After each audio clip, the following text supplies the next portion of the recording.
The atomic bomb, the most destructive man-made weapon ever in existence. Since its invention, its destructive nature and its consequences have inspired countless books, TV series and films.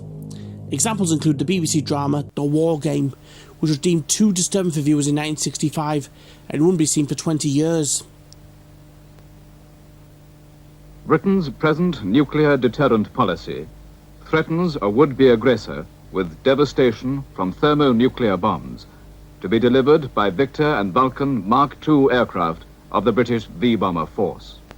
In a time of international crisis, it is at present planned to disperse a part of this V-bomber force to certain RAF and civilian airfields spread throughout Britain.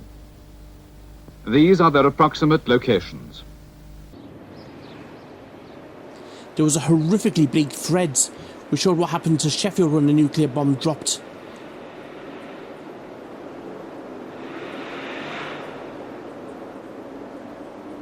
There was also two very bleak animated films that showed the consequences of nuclear attack and the aftermath.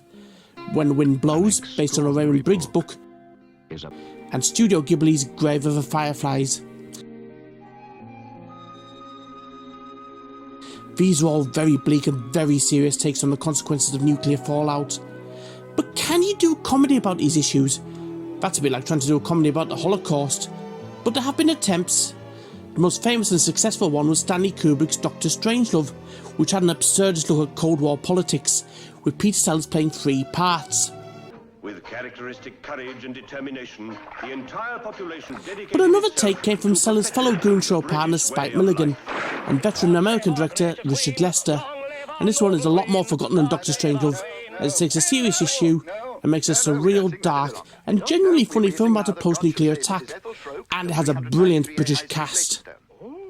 Of the 20 people who are known to be left alive in England, Hi, I'm Stuart Kenny, and on today's Nostalgic Thingummyjigger, we look at a very English nuclear holocaust with Richard Lester's The Bed Sitting Room.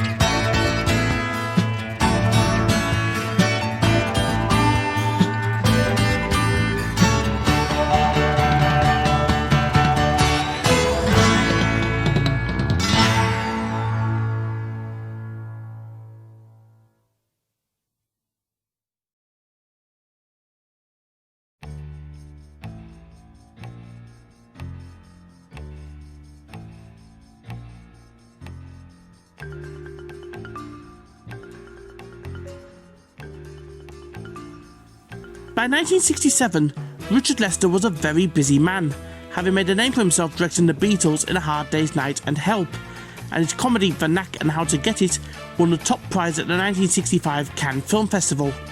He was in post-production on How I Won the War, a black war comedy starring Michael Crawford and John Lennon, which will be released at October.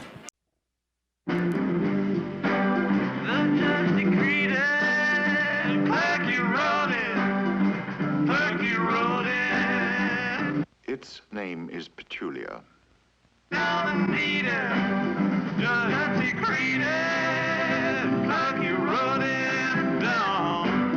Petulia, an uncommon movie.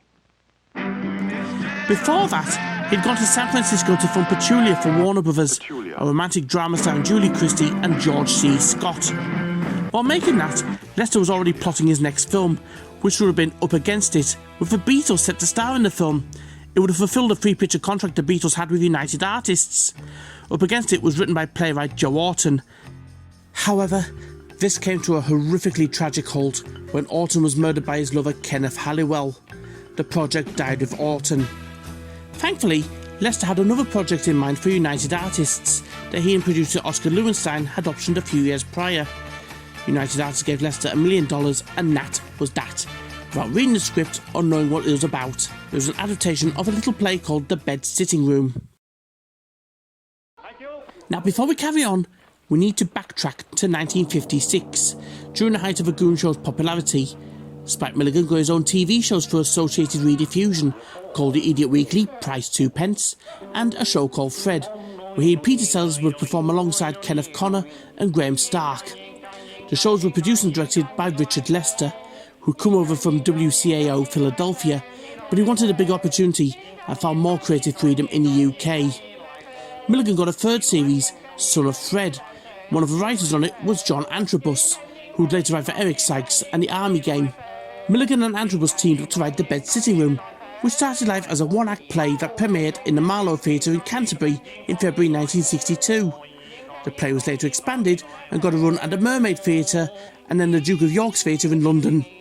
The screenplay for the film version was written by Antrobus, adapted with a little help from Charles Wood, who'd worked with Lester on The Knack, Help and How I Won the War.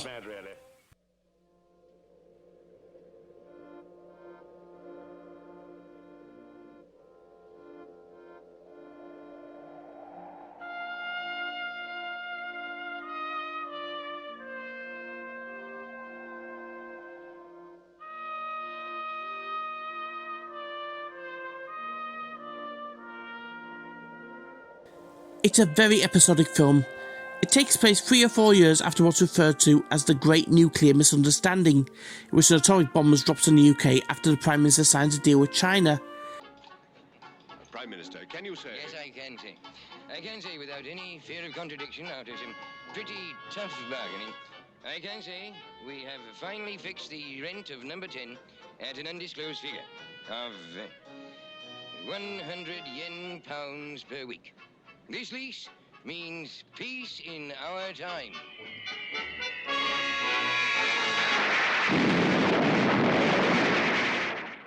Said misunderstanding lasted 2 minutes and 28 seconds, including the signing of a peace treaty. The film follows the exploits of the survivors in what was London, including Penelope, played by Rita Tushingham, who is 17 months pregnant. She lives with her lover Alan, played by Richard Warwick, and her parents Arthur Lowe and Mona Washbourne, on an underground train on a somehow still functioning Circle line. Sorry. That's not nearly enough under the circumstances. I shall not keep asking you to keep moving, sir. You will not. You'll do your duty, young man. I wish to speak to your superior. Meanwhile, up on the surface, there's 2 policemen, played by Peter Cook and Dudley Moore, who keep people moving along. In which particular I shall be obliged to stop somewhere, preferably a street. You can't stop here, sir. Oh, well, where can I stop? You can't stop anywhere, sir, as you very well know. We don't want to stay in one place long enough for the enemy to have another chance at us, do we, sir? Not until our preemptive strike is launched, do we, sir? Good evening. I mean that most sincerely. I am the BBC, as you can see. And here was the last news. As well as the BBC, played by Frank Thornton, who goes around giving reports. On this, the 3rd, or is it the 4th anniversary of the nuclear misunderstanding which led to the Third World War, here is the... Oh.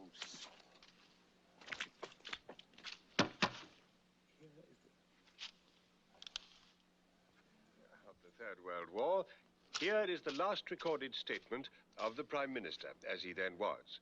And then there's Lord Fortnum of Alamein, played by Ralph Richardson, who fears he will turn into a bed sitting room from atomic radiation.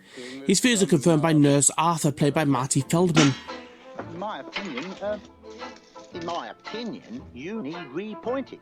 But that's only putting off the evil hour. What you really need, you see, is a full-scale conversion to maisonette. It's true, then. Oh, I expect it is still. Try not to worry, love. It's a simple op. And the council will give you a grant for your bathroom. You don't realise, do you? I don't want a bathroom.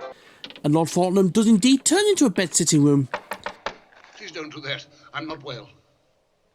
It's me, Captain Bewles Martin. And I'm your doctor. Come in, Doctor.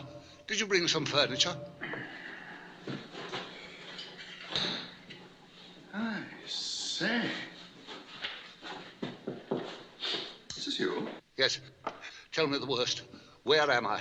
Yeah, you're number 29, cul-de-sac place. Yes, I know that, but what borough? That's pretty bad news, I'm afraid, Paddington. When Penelope and her family come to the surface,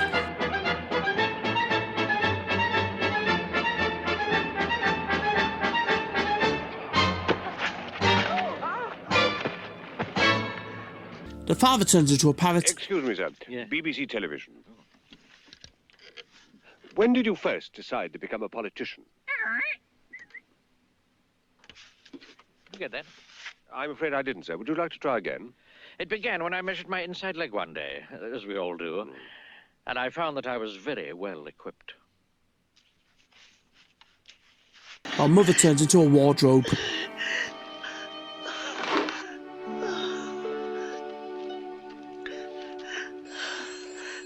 It's also a very unusual film, and there are moments of such bleakness and no hope. It's one of there's any laughs to be had at all. But most of its humour comes out of the weird characters and performances they give, portraying the whole British ethos of keep calm and carry on. But there is a lot of weird characters throughout, including Spike Milligan as a postman. Captain Bill Martin? Yes? I just signed this on that line. Fellow goon Harry Seacombe as a regional seat of government who lives in a fallout shelter. Gas masks, they were trying to get in, so I shot them. I said, take those gas masks off his face, I said. I had to. It might have been some of my directors, you see. Michael Hordern as Captain Buells Martin. That's probably atomic mutation. There's a lot of it about. Jimmy Edwards as a piece of lost luggage. At last they've come to collect me. Ronald Fraser of what remains of the armed forces. Stop! Quick, man, they're coming over the wire. Where, sir? I can see no one whatever, sir. Put these glasses to your eyes, you idiot. Dandy Nichols as the last surviving monarch, Mrs. Ethel Schroke. And Leicester regular Roy Kinnear as Plastic Mac Man. There's also some quite bleak locations used in the film, supposedly representing what remains of London. It was primarily filmed in Surrey, Northamptonshire, Dorset and St Austell Clay Pits in Cornwall. Filming took place between May and July 1968 and it went off without a hitch. Then Lester edited the film together and presented it to United Artists, confident he had another hit film for them. Damn him. Haig the butcher. I shall tell the world. Look at that. Another chap butchered. Oh, the horror. Oh, the horror. I can't look.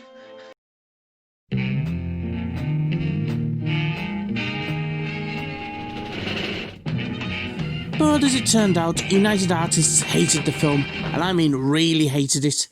They should have known what they were getting themselves in for. But this was the time that whenever a director had a big success, they were suddenly given loads of money to make whatever they wanted, no questions asked. Unfortunately, they'd usually go for that one project, but no studio in the right mind would touch with a 1,000-foot barge pole. The best sitting room was that film. Considering that Lester had seen to mature as a director with Petulia, this seemed like a massive step backwards. United Artists shelved the film, but it was eventually screened at the Berlin International Film Festival in June 1969, where it won the CID ALC Gandhi Award, whatever that is. But United Artists were not swayed, and after much baffling negotiations between Lester and the studio, it was finally released with little fanfare on limited release in America in September 1969. In fact, United Artists hated it so much, they passed the US distribution over to their foreign film arm, Lopert Pictures Corporation. This was the last film that Lopert released before United Artists closed the company. The UK had to wait till March 1970, and again, United Artists did everything to promote the film as little as possible. Lester didn't direct again until The Three Musketeers in 1973, which kick-started his career. The Bed Sitting Room is the darkest comedy you'll ever see. It's got more than a hint of Samuel Beckett's Waiting for Godot about it, where nothing really happens.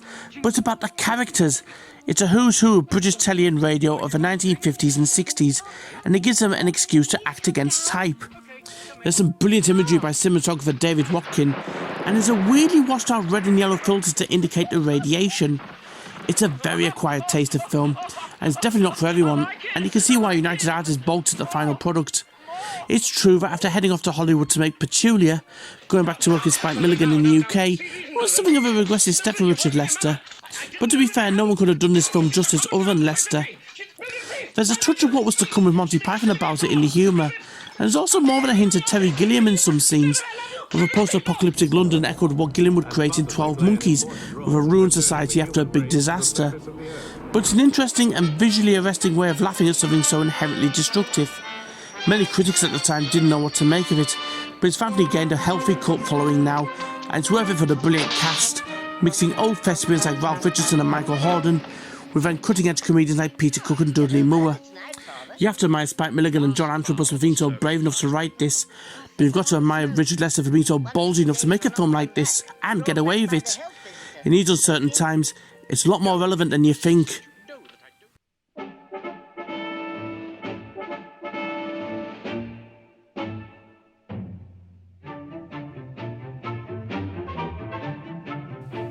Thank you ever so much for watching. Be sure to subscribe to see more videos I've made, and I'm on Facebook and Twitter if you want to drop by and say hello. I also have a Patreon if you want to donate or see me do specific subjects. See you again soon.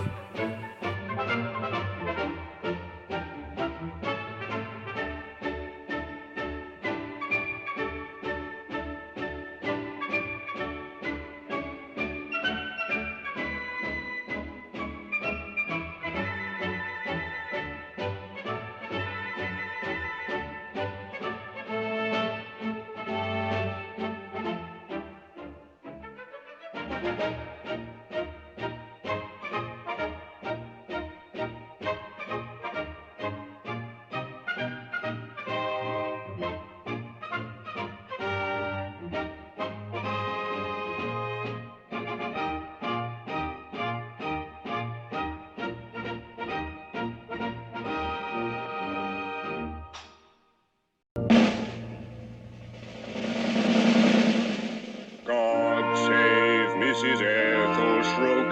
Long live Mrs. Ethel Shrook. God save Mrs. Ethel Shrook of 393A High Street, Leytonstone. Good night.